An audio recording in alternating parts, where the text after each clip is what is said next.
today. If you have your Bibles or something that you can open up to Scripture, you might want to have that with you as we look through some different passages tonight.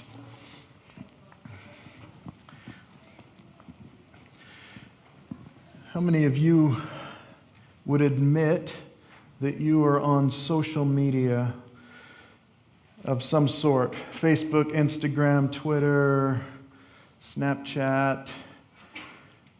What else is there? There's a lot of them, right? TikTok.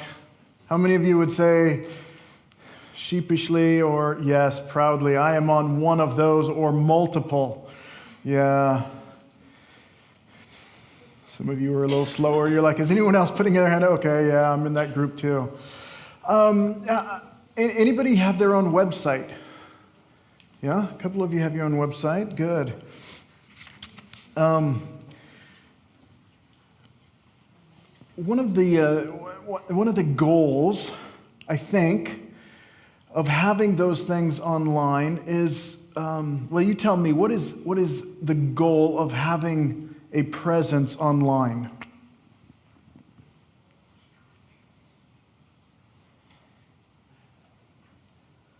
Come on, you guys spend a lot of time there. What's the goal? To inspire people, all right? What else? To interact?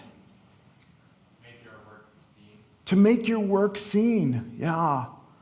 Yeah, because if you don't want it to be seen, where should you not put it? Right. And if you do want your work to be seen, there are other ways, right? I think they do print newspapers still. I haven't read one recently, but I think they're still out there. I think there are magazines. I have not read those recently either, but I think they're still there. But one of the main ways, if you are doing something and you want it to be seen by people, to inspire them, to interact somehow, online's a big one, right? That's probably the big one now, and there's a lot of platforms out there. But the goal of that actually is to have people see it. Now, you can direct it. Sometimes certain things are out there and they're just for everyone to see, right? You want it to be viral. You want it to just be catching people's attention. So there is that out there, and people study how to go viral. But there's other things. There's a lot of other things out there, right? So maybe you are speaking to a particular topic, or maybe you're selling things in a specific group, and you want to find people in that group, right? You want them to see the thing that you're doing, you're saying, you're selling, you're promoting, whatever it is. You want the people to see that. And so you've put it online in specific ways so that hopefully those people will see that. How many of you, I just thought of this right now, how many of you are here because first you saw something about this church online? Anybody? You would say, yeah.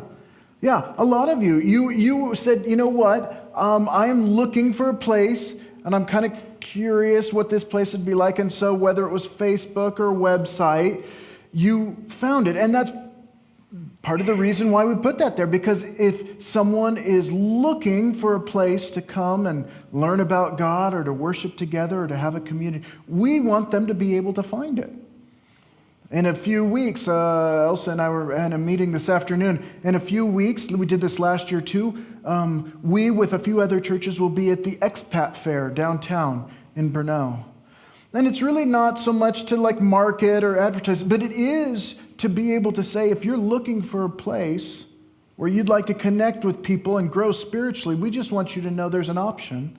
And we don't want you to miss that. I think one of the things I feel bad about sometimes is if I'll talk to people and they're like, you know, I've lived here for 3 years and I had no idea there was a church there. Well, we don't do a lot of marketing at all. But I'm a little sad when that happens, because I don't want people to feel like they have no place to go, right? So that's part of why we're out there, because we want people to know there's an option. Jesus didn't do a lot on the internet. But there was a time where he did things that would have been very counterproductive, at least in our thinking on the internet. We've been looking at this series of things that Jesus does that are kind of unexpected. When I think of things that would be on that list, some of the stuff we're going to look at tonight is probably top of the list. Because honestly, he does some things and says some things that almost you might hear tonight and you might be like, that doesn't sound like Jesus to me. It was, just, I'll tell you ahead of time, spoiler. But he does things and he says things that seem like not helpful in moving things forward. Well, let me go to the passage and let's look at it together. We're going to be in Luke chapter 14. If you want to look it up in some other translation, some other language, Luke chapter 14. And we're going to start in verse 25 and look at another passage. Last week we looked at one that I think was sometimes difficult.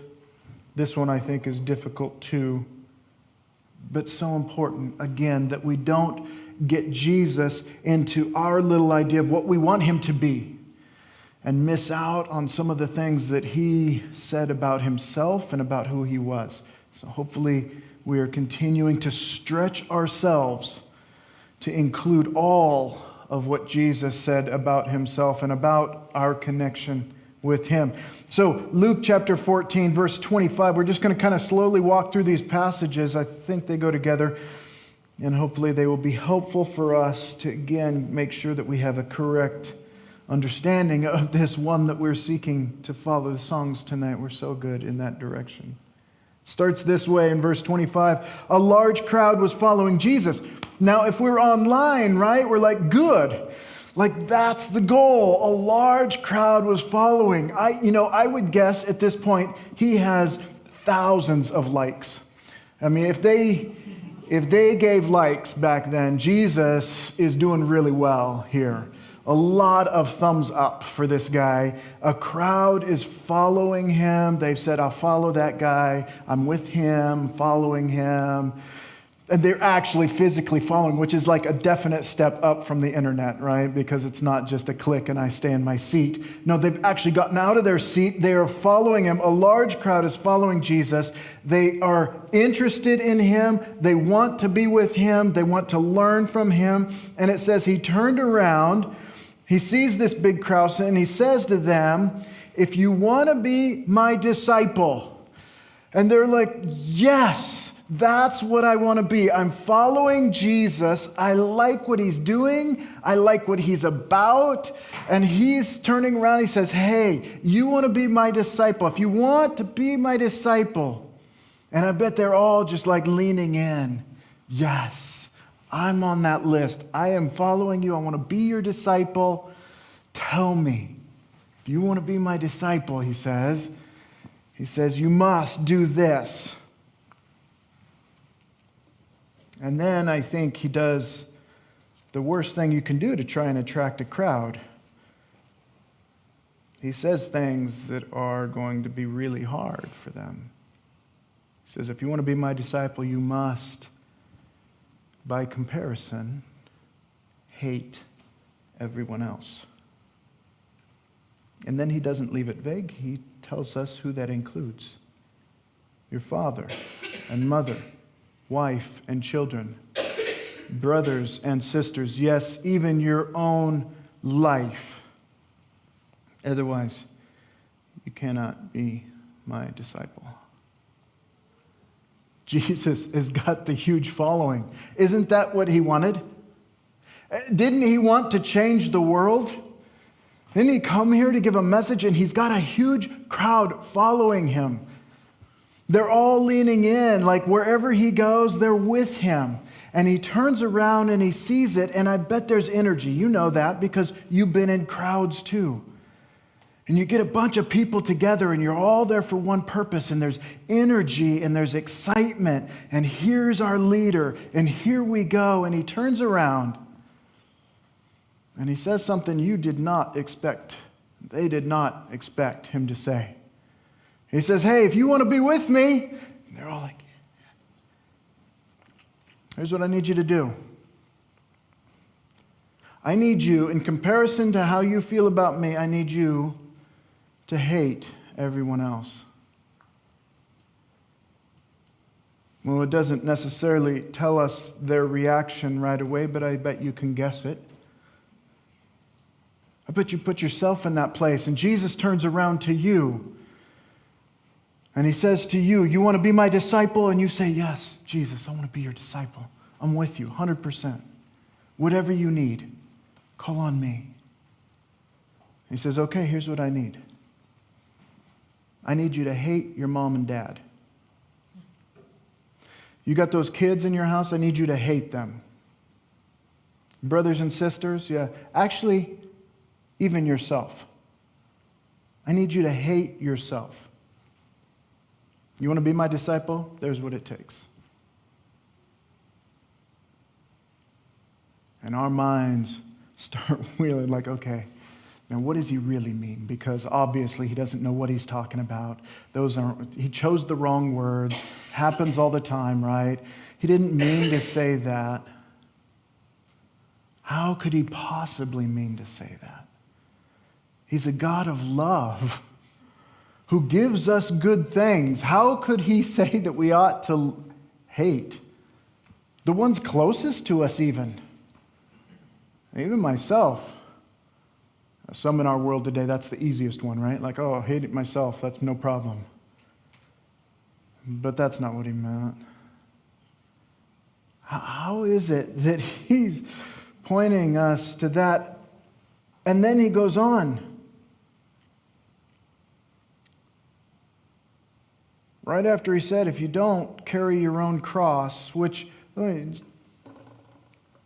follow me, you can't be my disciple. And again, they would have known what the cross is. It was a Roman instrument, a Roman way of torturing and killing people. And so not only do we have to hate those, but he wants us to carry a cross. Like, Jesus, this is not the way you get likes. This is not the way you gather followers. This is not going to be the popular message. We are all here, Lord, for you to make our life better, for you to make our life easier, for you to provide so that we have everything we need. That's what we want. That's why we're following you. What is all this talk, Jesus? He says, no, you're going to have to carry your cross, which means that thing that is the symbol of death. We put them up in our churches and around, and sometimes we wear them. And for us, they've taken on a redeemed message, right? That Jesus, through the cross, has given us life. And that's so true. And that's why we use these symbols and carry them and remind ourselves of them. But to them, as they're hearing this, that hasn't happened yet. All it is a symbol of death. And why would he want them to carry around a symbol of death and hate the people that are closest to them?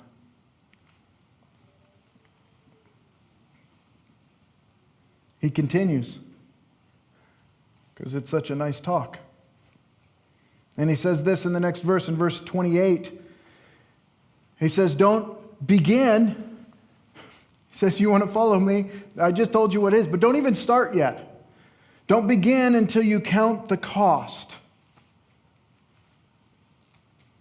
For who would begin construction of a building without first calculating the cost to see if there's enough money to finish it? Or what king, he says in a few verses later, what king would go to war against another king without first sitting down with his counselors to discuss whether his army of 10,000 could defeat the 20,000 soldiers marching against him? He says, you got to count the cost. You got to know what you're getting into. And again, this is not the way you gather the likes, not the way you gather the crowd. He has the crowd, and he's telling them that, wait a minute, you might be here for the wrong reason. And people are like, no. We're here for you, Jesus. And he says, well, yeah, but you might have the wrong idea about what this thing that we're talking about is. He says, what I'm asking of you is for absolutely everything in your life. I'm not asking that you add me to the list of people that you love. Oh, I've got my family and my friends. And I'll just, Jesus, you be one of them, right? And so now I've got family and friends in Jesus, and we're just all one big happy family. He says, no, that's not what I'm looking for. And you say, well, you know what? I'm all about having a good time and life and celebrating, and I want to do that with you, Jesus. And he says, there will be a time for that, but it's not yet.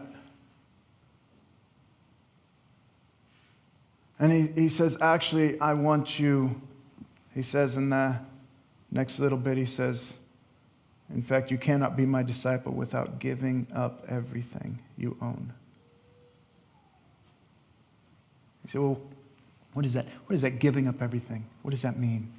I'm sure in the Greek that sounds very different. It's probably got a very different meaning, right? It just, in English, that sounds very absolute. I'm sure in Greek it's, no, not really, actually. It just means saying goodbye to everything. That giving up, it actually means like you're sending it away. Like everything you own that's valuable to you, you need to out the door. Turn your back on it, send it away. It's gone. It's not there anymore. So what are we to do with that?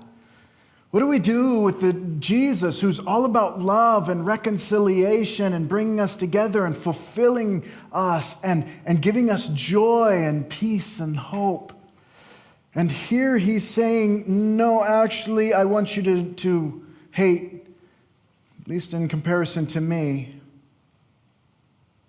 And in these verses, 3 times he says, if you are not going to do this, you cannot be my disciple.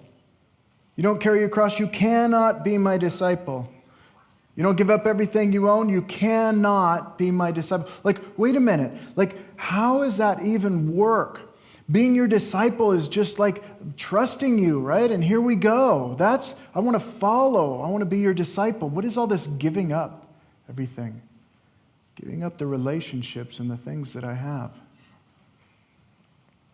He says, you cannot be my disciple. Because there can only be one who is Lord in our lives. There can only be one who's king. There can be only one who is the love of your life. And you say, well, but I love the people around me. Not in comparison. Oh, that's harsh. That is really, really hard. So you put Jesus up here, Jesus is here, and there's my family. And he says, if it is a difficult decision, you're not yet ready. You put all your stuff on one side and there's Jesus, and you say, I love you, Jesus, but let's just bring the trailer with us too. And he says, no. No, you want me, you turn your back on all of that. It's me or it's that. It's me or it's them. I mean, he just makes it cut and dry. That crowd following Jesus, and he turns around and he says, I don't think you understand what you are doing right now. Because this is not a parade we're in. This is a procession towards death. Because I'm going to ask you again and again to lay down your life and to lay down your possessions and to lay down your relationships for me.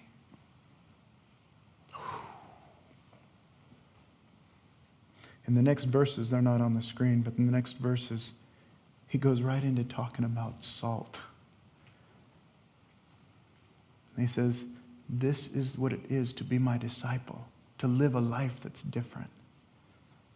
If you were not around on August 28th of last summer, it is worthy to go back and watch that one. Elsa shared with us about what salt is. Amazing. I learned so much in that time. He's calling us to a life that will change the world, but not if we mix it with the world.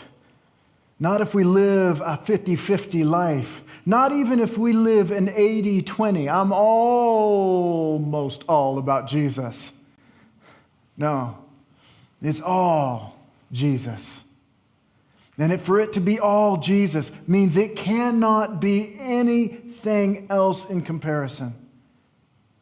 All of the rest of the things that He has given into your life and into my life, He asks us to steward those or to manage those because they're gifts from Him. They're not yours. You say, well, it's my family. No, He says, not in this way. No, it's His family. Oh, you ought to take care of them. But He is the one that is all in your life. You say, well, what about these things that I have, these possessions and these skills and these opportunities? Oh, you manage them, but they're His because you are all about Him. Oh, He's calling us to something that is really, really hard. You say, well, I'm glad He only said that once. Nope. Matthew chapter 10. You're going to follow me there? You probably don't, but do it anyways. Matthew chapter 10, He's going to say some more stuff. He says in verse 34, Matthew chapter 10, He says, don't imagine that I came to bring peace to the earth. I came not to bring peace, but a sword. And again, you're like, whoa. Are we still talking about Jesus? Because I'm pretty sure the Jesus that I follow, He came to bring peace. Jesus Himself says, I did not come to bring peace to this earth. In fact, I came to divide it. You're like, Jesus, this is not the way you win the crowds. And you say, wait a minute. And now some of you, you're already thinking here, and I was too. Like, wait a minute, I think He said He brings peace. And you are absolutely right. He brings peace to you when you're following and walking with Him. But He does not bring peace to this earth. He brings you a peace that will go beyond understanding and that will allow you to walk at a level of peace and joy and hope in this world that other people don't know. But He is not bringing peace to the earth. You say, wait a minute, back in Luke chapter 2 when He's born, I'm sure the angel said something, right? That He brings peace on earth. Oh, that's because we just cut it off right there. And what the angel says, He brings peace on earth to those people on whom His favor rests. He brings peace to people. He brings peace to you and I, but He does not bring it to the earth. In fact, He says, He goes on, this is Jesus talking still. Verse 35, Matthew 10. I have come to set a man against his father, a daughter against her mother, and a daughter-in-law against her mother-in-law. Your enemies might be people in your house because of what Jesus is doing. He goes on, he says, if you love your father or mother more than you love me, you are not worthy of being mine. Or if you love your son or daughter more than me, you are not worthy of being mine. If you refuse to take up your cross and follow me, you are not worthy of being mine. And He says, if you cling to your life, you will lose it. You say, wait a minute, these are all the good things. These are the things that He has given to us. And He says, no, if you want to be my follower, now understand, you and I cannot earn our salvation. Never could. But if you want to be a follower of Jesus Christ, and you want to know what that means, Jesus says, you got to love Him more than your mother and father. You got to love Him more than your son and daughter. You got to take up your cross and follow Him, because if you're going to cling to anything in this life, anything, He says, you're not worthy of me, and you're going to lose it. He says, but listen, if you give up your life for me, you will find it.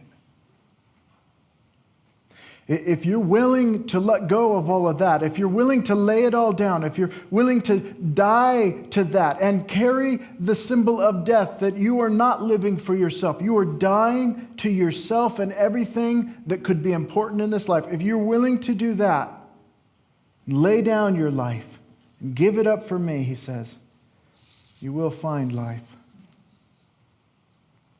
Over in Luke chapter 9, He says it this way, similar message. Again, this is not just something He said once. Luke 9, verse 23, He's just, before He gets to these verses, He's just been telling them what's going to happen to Him. He says to His disciples, hey, I want you to know, we're going to Jerusalem. We're on a journey to Jerusalem. When we get there, I'm going to be tortured and killed and handed over to the Gentiles, and that's going to be the end. He said, I will rise again. They missed that point, but He said, first, I'm going to suffer, and I'm going to die. And then He said to the crowd, verse 23, so He's talking to the big group again. Just after He talked about suffering, He says this, if any one of you wants to be my follower, you must give up your own way, take up your cross daily, and follow me. That whole thing where I just said I'm going to suffer and die and be tortured and rejected and mocked, that's where I'm going, He says. You want to be my follower? That's where we're going. We're going to a place that includes suffering, that includes hardship, that includes being mocked. In verse 24 there, He says, if you try to hang on to your life, you will lose it. But if you give up your life for my sake, you'll save it. He throws this in. And what do you benefit if you gain the whole world, but you are yourself lost or destroyed? All those things that are hard for us to give up, that we want to cling to, the things that we've got, the things that we've achieved, the things that that are a part of who I am, all those things that we think, I got to hold on to this a little bit. He says, what are you going to do if you gain the whole world, but you yourself are lost or destroyed? What did all that do for you? He says, I just want you to know there is a way of life, and that's not it. And so I'm going to tell you right now, He says, to be my follower, to be my disciple, to walk the road that I'm leading you in, I need you to die to all of that. I need you to give it all up. I need you to not just move it on the priority list. Here's where I was for most of my Christian life. I'll just make Him a little bit higher than the rest of that stuff, right? It's all right there, but He's a little bit more important. You ask me every day, I can give you the right answer. Jesus is most important in my life. But a lot of my time, a lot of my energy, and a lot of my concern, and a lot of my anxiety, and a lot of my worry isn't right here. It's all right here. And He says, that's not the way this works. You don't hold on to all of that stuff and follow me. No, to be my disciple, that all has to go. Out the door, gone. And then, let's go, He says. Because you can gain the whole world and lose your soul. And you lost. You lost, He says.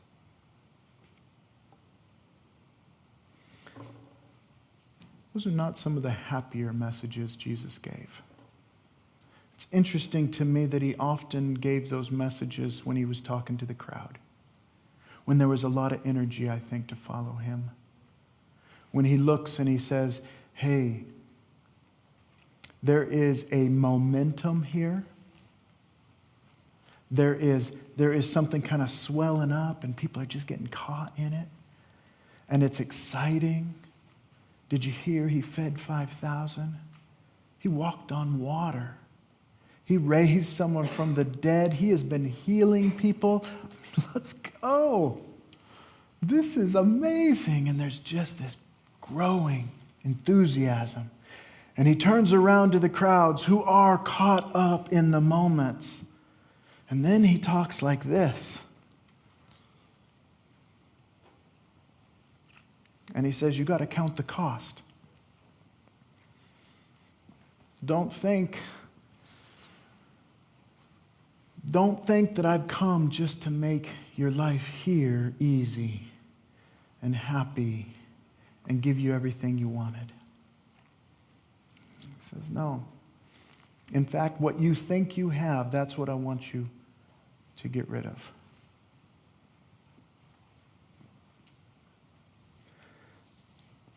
There's a guy named Paul who writes to the churches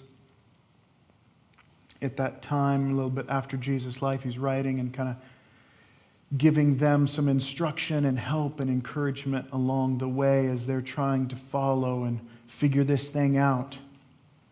And here's what he says. It's in Philippians chapter 3. And he's going to talk about this in his own life. How did this work for him? And Paul, if you don't know the story of Paul, he was a guy who had everything going for him. He was one, in fact, right before these verses, we're going to start in verse 7 here, but right before these verses, he's taken time to just recount all the things he had going for him. He had achieved great learning. He was educated. He was rising up in the ranks of leadership. He was given influence. He was looked at as one of the future leaders of Israel. He's got every promise and he's got all these things going for him. And as he thinks about all that he's got, in reflection back, here's what he says. He says all that status, that social identity, all those achievements, I once thought these things were valuable. But now I consider them worthless. Worthless. Because of what Christ has done. Yes, everything else is worthless when compared with the infinite value of knowing Christ Jesus, my Lord. For his sake, for Jesus' sake, I have discarded everything else. I threw it in the trash, counting it all as garbage. Why would you do that, Paul? So that I could gain Christ and become one with him. Paul had so much that he could hold on to. And he said, I thought I did. Until one day I met Jesus. And then Paul says, and then I realized all of that stuff that I was building my life for, all of it, meaningless. Wasn't getting me anywhere. Oh, it would have gotten me, maybe people around me would have respected me, but at the end of the road, it got me nowhere. When I met Jesus, he says, when I met Jesus, I was willing to give it all up. Because that's how good and amazing, wonderful Jesus is. And I wanted to gain Jesus. I wanted to be with him. And I didn't want anything to hold me back. Sometimes I think we've had moments like that in our lives. Like everything for you, Jesus. Everything. And then there's other days where we live in a world that values differently. We begin to listen to it. We begin to get caught up in those things. We begin to value things, and things that didn't mean anything to us a while back, they begin to take on more meaning, and they begin to actually take more of our time and more of our attention. Things that have no lasting value at all suddenly are things that we're working towards and trying to achieve. And Paul says, when I came face to face with Jesus, I only wanted him. He understood what it was to be a disciple. Verse 10, that same chapter, he says this: I want to know Christ. I want to experience the mighty power that raised him from the dead. See, when we give up everything else, we gain something that we didn't have before. We gain the connection of knowing him as he really is, fully, as we continue to grow and walk towards him. But we know Christ, and we know the power of the resurrection. He says, I wanted to know Christ. And then he says, though, and I want to suffer with him, sharing in his death. Paul says, I want to be with Jesus no matter what. I want to be there when he's resurrected from the dead. I want to be there when he's suffering and rejected and mocked, because I want to be with Jesus. And if that's where Jesus is, if that's what Jesus experienced, then I want to be with him no matter what. And if it means I have to give everything else away and throw it all to the side and just walk and experience the power of it and the suffering of it, I want Jesus. I want Jesus. So that one way or another, I will experience the resurrection from the dead.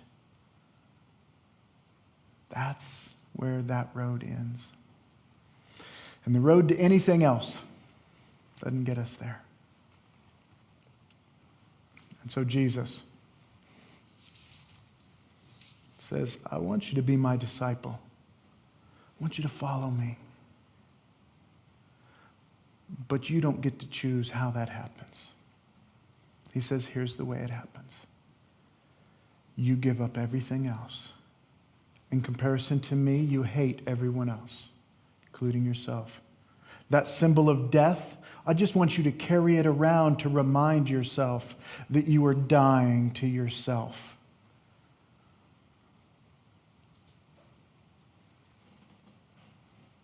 And I'm enough. Because I alone, he says, have the words of life and resurrection. Don't miss it because you got caught up in something else. Be my disciple. We're going to sing a song as we end tonight. It's an older song.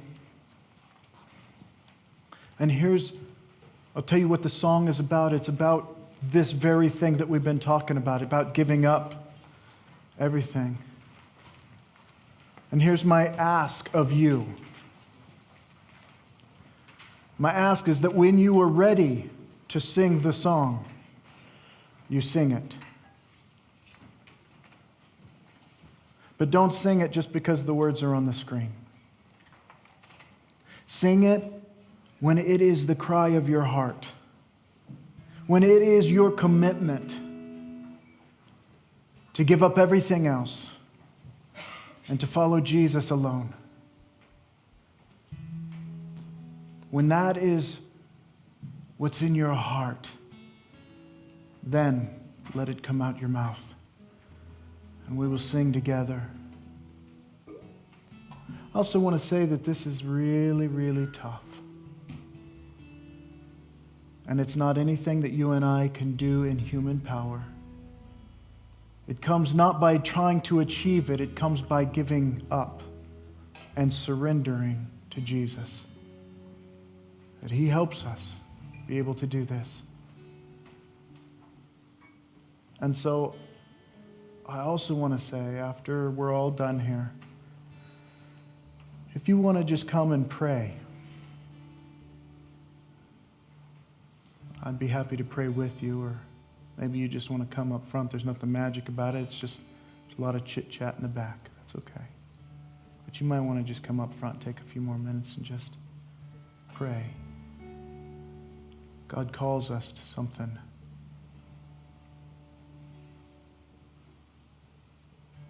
Death, through which he brings life. Don't miss it. Don't miss it. Let's sing.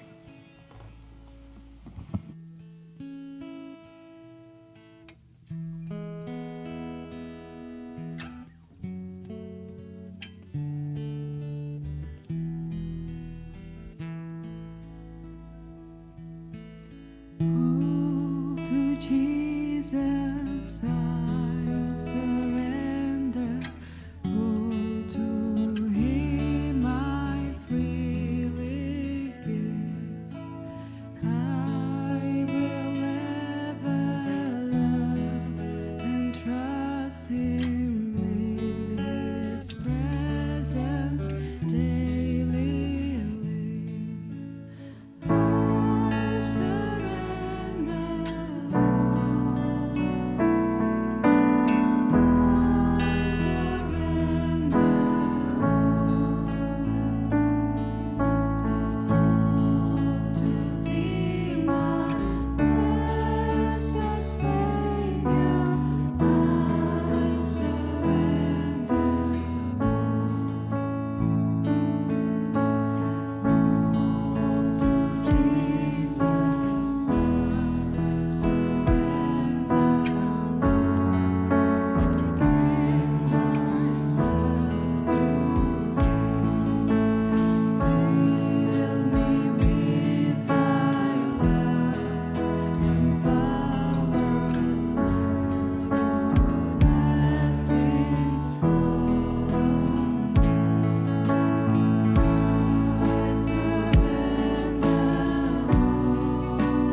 That is present in every situation, and that you're patient with us, and we know that you have so much better prepared for us, and we want to make the decision.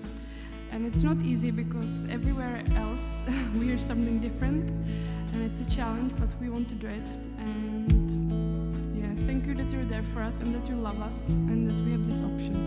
Amen.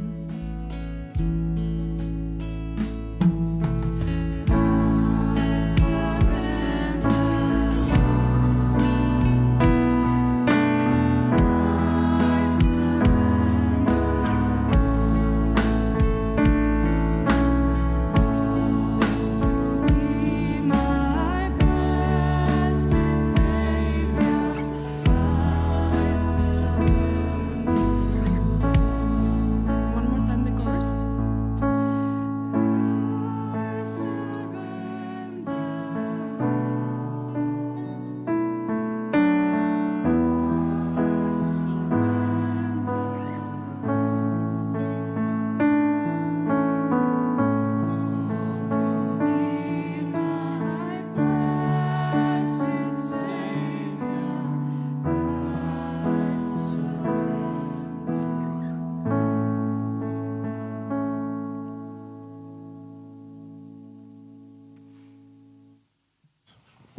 Would you stand with me?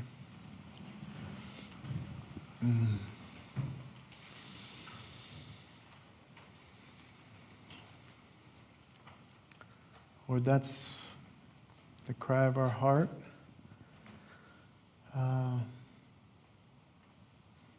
Help us, Lord, that it is also the walk, the journey that we're on.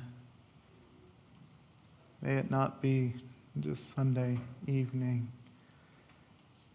May that stay with us all throughout the week and the month, the years ahead.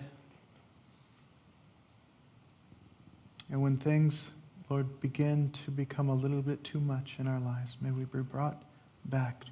Remind us there is just one that we live for. That's you. You alone bring us life. Amen.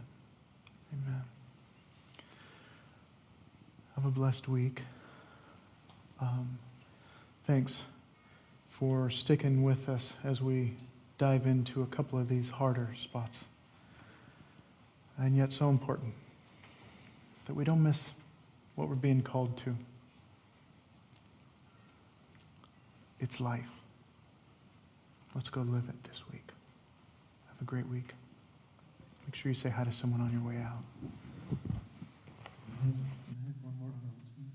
So, I really love how this preaching series is leading us to the most important event in church calendar, to Easter. And I just would like to invite you, because Easter is in 4 weeks, if I come well. And in 3 weeks,